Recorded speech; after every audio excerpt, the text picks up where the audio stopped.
see us with the mask on. Good morning. I'm George Latimer, Westchester County Executive. It is Monday, May 18th. It's at the 11 o'clock hour, and we're here for our daily COVID conversations. And I'm joined by my very first guest that goes back a little over 2.5 months ago, Dr. Sherlita Amler, who is our Commissioner of Health here in Westchester County. Dr. Amler, a pediatrician by profession, has served not only in this capacity for Westchester County, she had similar responsibility for Putnam County prior to joining Westchester County, and she was in the prior administration as well as in our administration. So she comes to this set of responsibilities and headaches with quite a bit of experience in her past professional life. Dr. Amler, when we first talked about this in the very early stages, I remember we had a discussion in February, at the time I had my flu shot, and you were talking conceptually about what we would be looking for if and when we saw COVID make its appearance here. And I want to credit you publicly with being ahead of this curve in January. I remember seeing some communications in January. We were all concerned about it, but your department was the one that was starting to plan for it with your health department people. So here we are now, mid-May. How has it played out as far as you see, both from your department of responsibility and as you look at the pandemic in general? Well, I think, being one of the first communities that was really hard hit, we were lucky that we did have a little bit of forewarning as to what was going on in China, which did allow us to do some planning and some training. And then, of course, we had our first case, and the numbers rapidly, escalated from there. So we couldn't do business as usual, because usually when we have an infectious disease, we're talking to every single person that has that disease. We're asking them, where did you go? What did you do? Who were you around? And obviously, when our numbers were really quite large, when we were seeing, tremendous number of cases every single day, it was simply not possible with those numbers to do the kind of work we would normally do. Now we're seeing the numbers start to trend down, and so we're averaging, I would say, someplace between 200 to 275 cases roughly a day, and so the numbers are getting more manageable. We're seeing fewer deaths, fewer hospitalizations, and these numbers, of course, may go up as we increase testing. The goal has been and still is, get everyone who needs to be tested. So as our ability to test people, and now just this weekend, the state health department sent out notification that they're going to allow pharmacists to actually start doing some testing, and they're going to allow non-medical people, non-nurses and doctors, people in health-related fields like dentists or nursing aides, medical students, nursing students, to actually be able to do the nasal swabs, which will increase the number of people capable of doing this testing. So we may actually see an increase, a bump in our numbers as we start to identify cases that, just because we have better ability to do the testing. So I think in the overall, it has pretty much went as we thought. You have the onset of the infection, cases start to rise, they peak. Luckily, we're coming down on the other side of our peak now. And so we hope that we will continue to see a decline and an eventual resolution of this problem. Now, when the resolution is going to happen, no one knows for certain, but I'm glad to see that we seem to be on the downward slide. Hopefully that will last. Well, certainly when we have a vaccine, society, we have a vaccine, and when we have an antiviral treatment for those who get the disease, we really feel like we're in a position of some strength. And I know that those of us who are lay people have no idea really how long it takes research science to get us to that point. The things that we've seen over the past years, HIV and so forth, multiple years before medical science could reliably develop a series of treatments, a combination of things that would make this thing work out. And obviously, we're trying to figure out from a secular standpoint, from an operational standpoint, how do we function in a society that's very complicated economically, and with one thing reliant upon another, and not have the complete crash of the society economically, but at the same time still advance proper public health. It's very difficult, balance point that we're facing. Um, the numbers have come down in terms of active cases, in terms of infections, hospitals, and so forth. But we've watched something which we talked about. We had a press conference a couple of weeks ago that we didn't anticipate, which is a potentially related set of circumstances, a syndrome that are affecting young people. We talked about it a bit a couple of weeks ago. Tell us a little bit about what that syndrome is as far as medical science understands it. Well, you're correct. So just in the last couple of weeks, it's come to our attention, and really the rest of the country is starting to see this multi-system inflammatory syndrome in children. They keep renaming it, but now they're calling it MIFC. And basically, it is almost like a Kawasaki-like disease, which Kawasaki is really a syndrome. We don't know what causes Kawasaki, but it's a group of symptoms that kind of occur at the same time, with one of the major symptoms being high fever.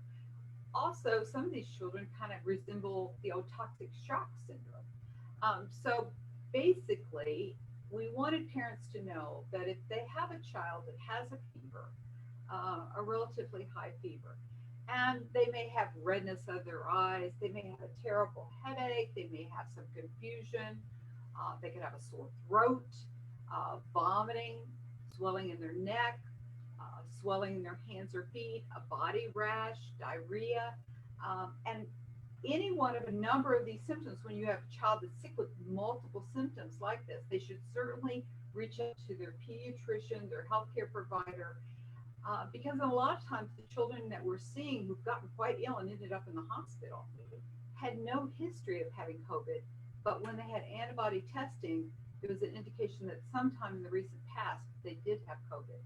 And so this illness, this sometimes very serious illness requiring hospitalization of these children, may result weeks to months after a child is infected and has COVID, and they may initially not have had any symptoms at all. So that's very scary for parents and for healthcare providers. But I think if parents are alert to this and are aware of this, certainly if their child is not doing well, they know now that it's really important to get it, call the doctor, get the children very early, because if the child is seen early, diagnosed early, we're finding that the outcomes are quite good. And most of these children recover and are discharged from the hospital.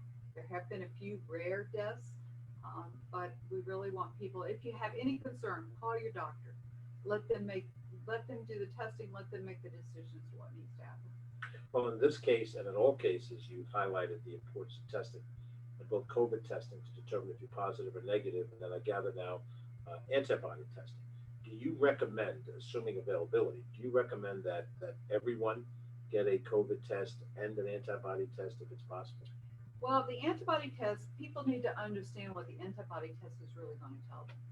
What they want it to tell them is that they're immune to COVID, but we don't know that that's true. What antibody tests will tell you is if you have been exposed and had COVID in the past. Some people, if they had a nasal swab and tested for COVID, they already know that they had COVID in the past. But certainly for people who've had no symptoms, may have been exposed to a case in the past, they'd like to know, did they have it? And certainly from a population perspective, it's good for us to know, what percentage of our population has had this disease. Most diseases, what we try to have happen if we don't have a vaccine, is you want to have herd immunity. And we're, from the testing that we've been done, as you know, it's been in the teens, the number of people who tested had antibody testing that's positive. That's nowhere what would provide us with herd immunity. Right.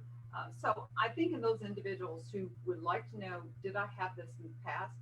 It's certainly a great test. I just don't want people to think if they get a positive result that they don't need to wear a mask, that they don't need to do social distancing, that somehow or other they're immune, because we do not know that. We don't know how long it takes them to develop the antibodies. We don't know how long the antibodies last. And we don't know if even everyone develops antibodies. So there's lots of things that we're still writing that book, that book that says this is COVID and this is how how it acts, and this is what you can expect. We're still writing that book. So all of this helps us get information, and all information is valuable. We've seen in Westchester County, over 12% of our total population has been tested for COVID. That number is higher than any other jurisdiction in the state or the state itself, and probably in the region. I don't know if there's smaller jurisdictions somewhere out there where they tested more than 12% of the population. As good a number as that is comparatively, what should that number be ideally in order for us to have some real sense of the nature of the spread? Well, the state has certain metrics that they want to meet around the number of people that are tested, and I think we've met their metrics in regards to that. But obviously, the more people who are tested, the better. And the reason is that some people, as we found, don't know they have it. They have it, they're positive, they have no symptoms, and we believe that they could be infectious to others. So if you want to get rid of this, you need everybody who's asymptomatic and positive to be able to be identified so that they can isolate themselves from others and not spread this disease. So that's the advantage of testing, is then you know your status. You know if you have COVID. And so if you've got a nasal swab that says you have COVID, then obviously you need to isolate yourself. It's different if you get an antibody test for COVID, because that means that you've had it in the past. It doesn't, we don't anticipate that you're now infectious to others. From the standpoint of the value of the testing, it leads to the next area of public policy that we're talking about now, and that's contact tracing. The process really began at the very outset of this, when our county Department of Health professionals, along with the state, were providing tests in individual homes for that original cohort of people, and then tracing their contacts, relationships. Tell us, from a medical health professional standpoint, why is contact tracing a necessary part of this strategy? Well, with any infectious disease, the goal is to prevent disease. And so you're always better preventing somebody from getting sick than treating them once they are sick. So how can we prevent disease? Well, we have to prevent exposure. As I've said for a long time now, no exposure means no risk. No risk means no disease. So if you find out that someone is positive through talking to them, they have tested positive, you're talking to them and they say, oh, and last week, I was around my brother, my sister-in-law, their 3 children, then the next step would be to contact those people and say to them, you've probably been exposed to a COVID positive case, and you, if you don't already have symptoms, could go on to develop symptoms during this incubation period. And we would like you to isolate yourself and not expose anyone else until we can be sure that you do not develop COVID, and so that you don't further spread this disease. So the only way to really stop the disease in its track without a vaccine is for us to know who has it and who they've exposed, isolate those people so they can't expose it, spread the disease further.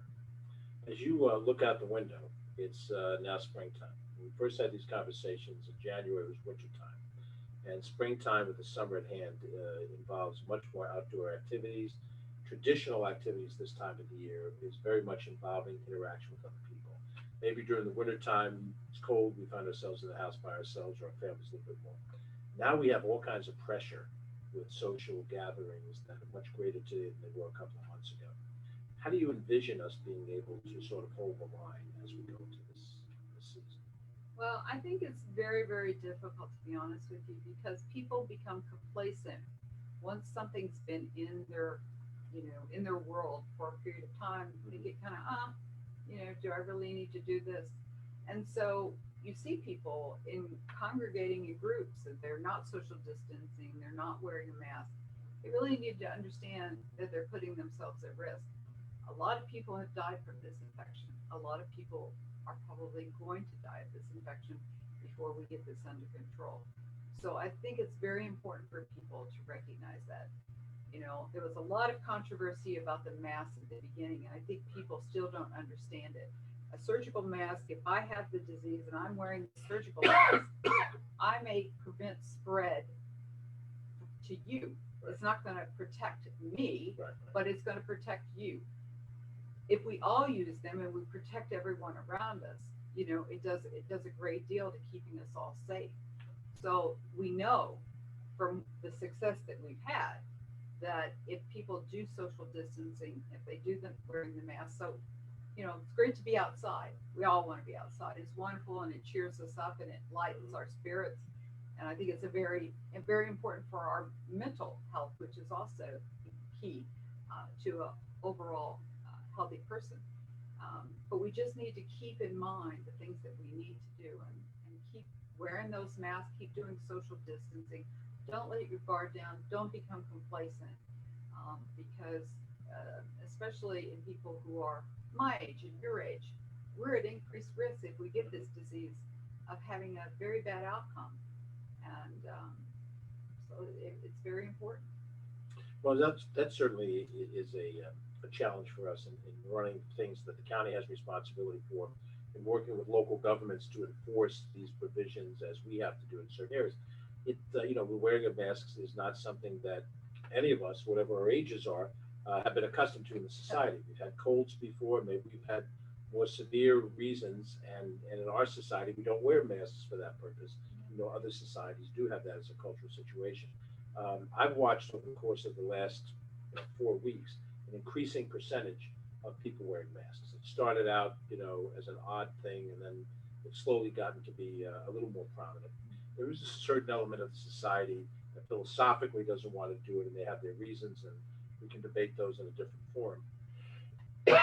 As I still have my slight dry cough for the 4th month, but the people, the willingness of more and more people to understand the social distancing and the masks and the hand washing is in direct proportion to how they see the disease affected them. In this county, we've lost 1,200 people. In this county, there's any number of people that can, reference a neighbor, a friend, a relative that suffered from COVID. Even those that have gone through hospitalization and come out, they were deeply affected. You'll hear some people who have survived it saying it was the worst thing that ever happened to me. I felt just utterly miserable, and that has resonance. I guess the question is, how do you convince people of the severity when they don't have exposure to it? Because there are parts of this country where the COVID infection has been a relatively small portion of the population, relatively small portion of the population hospitalized, and a smaller percentage of fatalities. They don't see it the way we may have seen it here in the New York metropolitan area. And then if you add into the philosophical, reasons, ideological reasons not to do it, it is a battle to get people to wear masks across the board as part of the universal strategy. Well, we're used to that in public health. Public health, we do our job correctly. No one knows we're doing it. So we're kind of like the fire department. You don't even think about us until you need us. And so I think until people, know someone, have a friend of a friend, someone they know was adversely impacted, it does hit them a little harder. And I will say that I think what may have a small, maybe a small way that people feel impacted by this is the number of celebrities, actors, famous people who have died recently from COVID. And I think their deaths have sometimes highlighted the severity, because people say, well, if this could happen to them, it could happen to anyone. And so in this instance, I do think when families have felt comfortable to come out and say that their loved one died of COVID, it has done a service to the public, because it does highlight the fact that even rich, famous actors can get this disease and die. And if it can happen to them, it can certainly happen to the rest of us. In the closeout of our conversation here, and as this continues on, I hope you'll come back. We'll continue the conversation. I want to give you a chance to spotlight some of the people in your department that have been doing yeoman's work. Oftentimes, we think of first responders as the classic police, fire, EMS, individuals. Now, I think most of us grasp that healthcare workers are also first responders. When we see the nurses and the other medical professionals up close and personal with people who have the contagion, even in the act of administering a test, which requires a certain physical contact. So you've had some people that have really done very well. Do you want to highlight a few of them?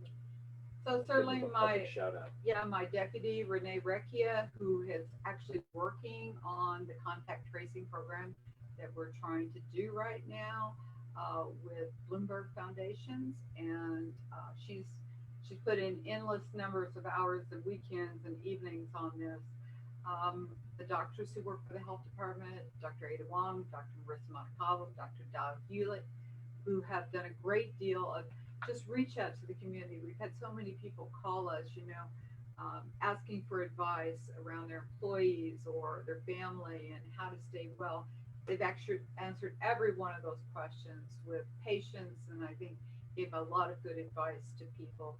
All of our nursing staff who went into people's homes, went into nursing homes where there have been active cases, they put themselves certainly at risk. Our sanitarians who have been into these same nursing homes to look at the environment to see if there's ways that they could make recommendations as to how all of this could maybe be prevented from an environmental perspective.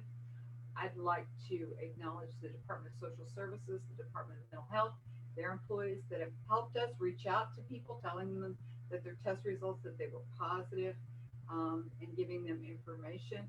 And we've had some really amazing volunteers, and one volunteer in particular, Shelly, has spent tremendous amount of time. I see her there at the beginning of the day and the end of the day.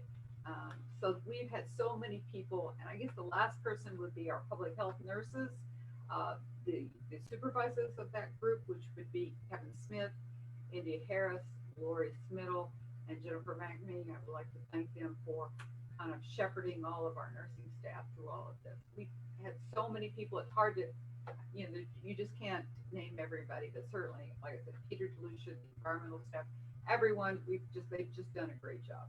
Well, we want to thank you, Dr. Amler, because you've been at the point of all of these things.